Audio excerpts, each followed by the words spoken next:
खोल देना है। अगर लायबिलिटी बढ़े या घटे तो लायबिलिटी का भी अकाउंट यहाँ खोल देना। बट याद रखना कभी भी एक्सपेंस बढ़ेगा या घटेगा, लॉस होगा या एक्सपेंस होगा, इनकम होगा या गेन होगा, इसके लिए अलग से यहाँ पर कोई अकाउंट नहीं खोला जाता है। सैलरी अकाउंट, इंटरेस्ट अकाउंट, ये सब नहीं खोला जाता है। तो इस ये जो नॉमिनल अकाउंट होता है उसको हम लोग कहाँ इफेक्ट देते हैं? डायरेक्ट कैपिटल अकाउंट पर इफेक्ट पड़ता है। या तो लॉस होगा तो कैपिटल घट जाएगा, अगर प्रॉफिट होगा तो कैपिटल बढ़ जाएगा। बस यही याद रखना है इस टॉपिक में, यही main. Hello students, welcome back to my channel K commerce classes. I am Shekhar sir. आज हम लोग डिस्कस करेंगे अकाउंटिंग इक्वेशन कैसे बनाया जाता है। लास्ट क्लास में हम लोग डिस्कस किए थे कि अकाउंटिंग इक्वेशन क्या होता है, इक्वेशन कैसे बनाया जाता है, इक्वेशन में क्या मतलब ऐड होता है, कब क्या लेस होता है, इसको हम लोग लास्ट क्लास में समझे थे।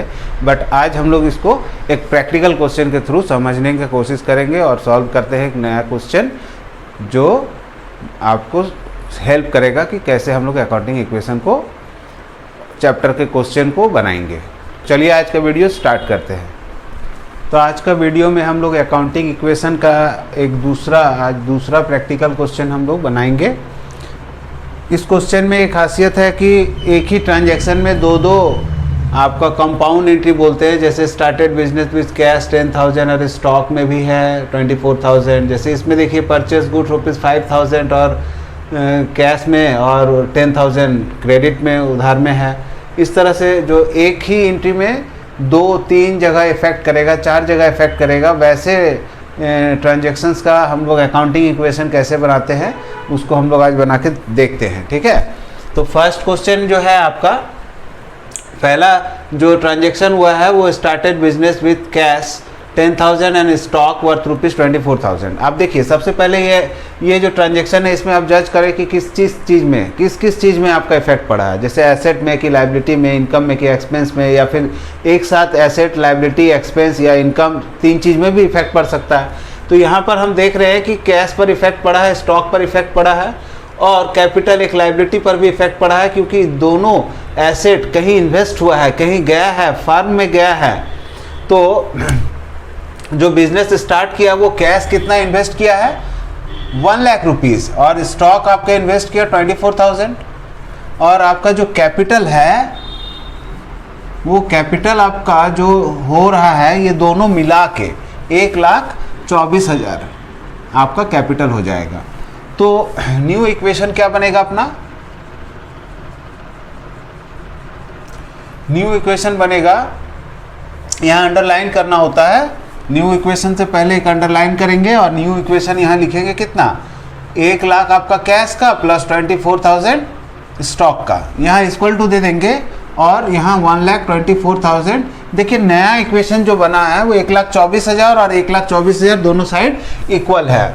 दूसरा ट्रांजेक्शन देखिए, परचेज बिल्डिंग वर्थ ₹50,000।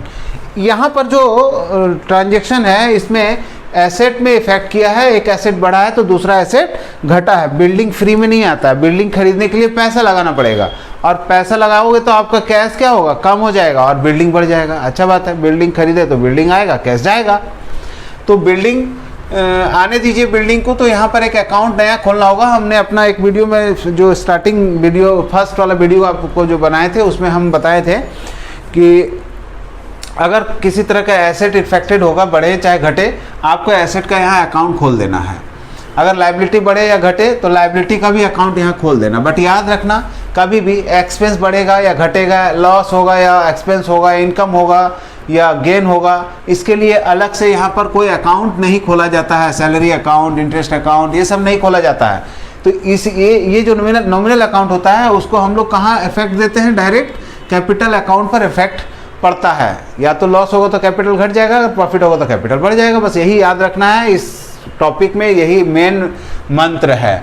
आप उसको याद रखिए, बस काम खत्म हो गया। बिल्डिंग आपका बढ़ेगा, यहाँ बिल्डिंग बढ़ेगा तो बिल्डिंग के अकाउंट यहाँ खोलना पड़ेगा।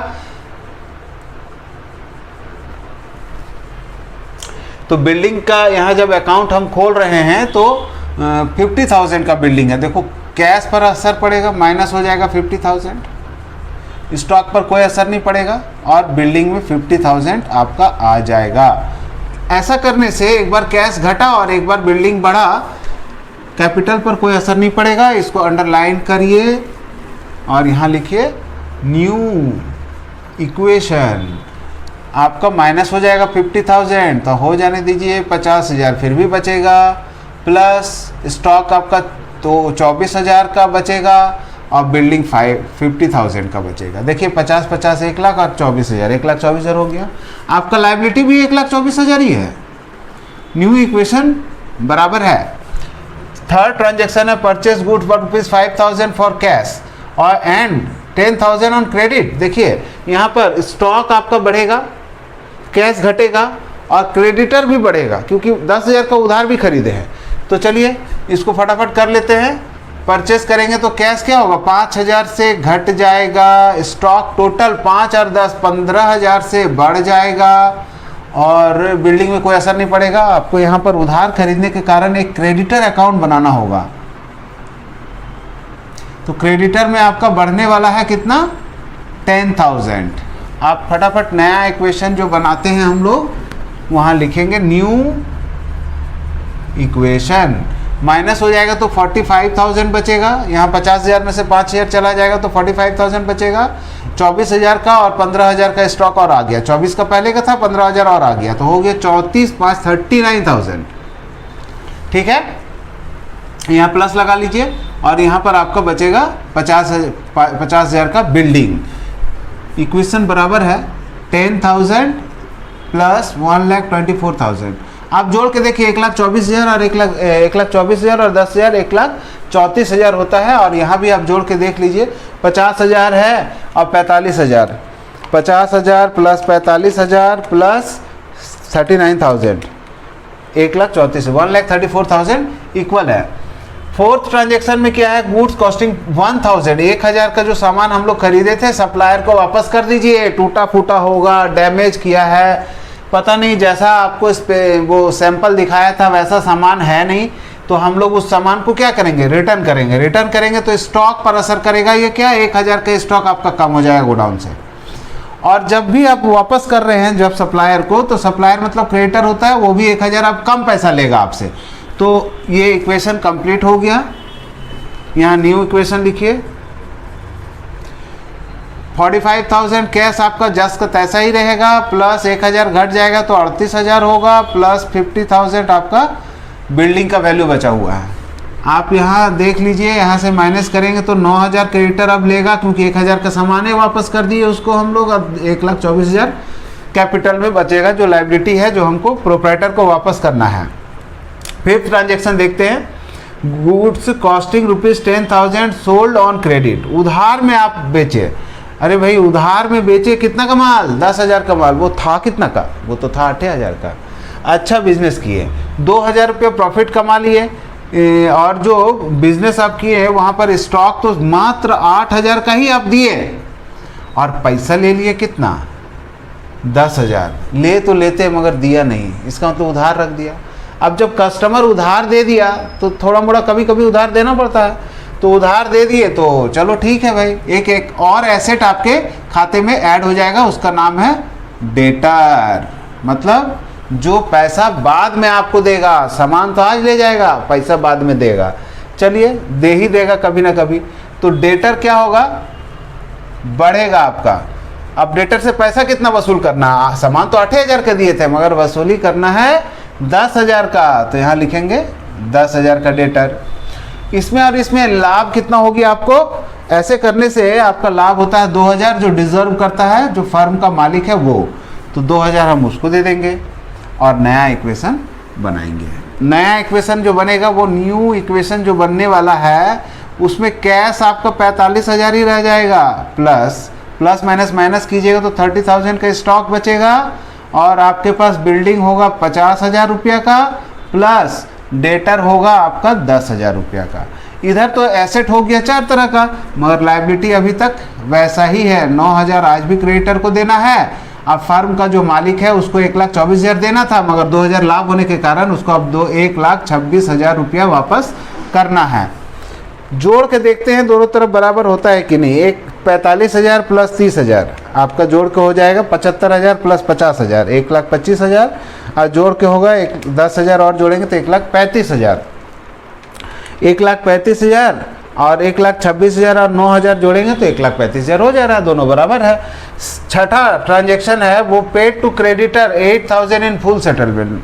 अब ये क्या हो गया, आपका जो क्रेडिटर है वो पैसा मांगने के लिए आया, तो हमने कहा कि पैसा तो अभी नहीं है, तो बोला छोड़ो ना, कुछ कम पैसा भी देके मामला यहीं पर ख़त्म कर दो, अगर होगा तो कर दीजिए कुछ कम। मतलब हम बोले कुछ कम मतलब क्या, कुछ कम मतलब आपको हमको 9,000 देना है, मतलब कुछ कितना कम दे।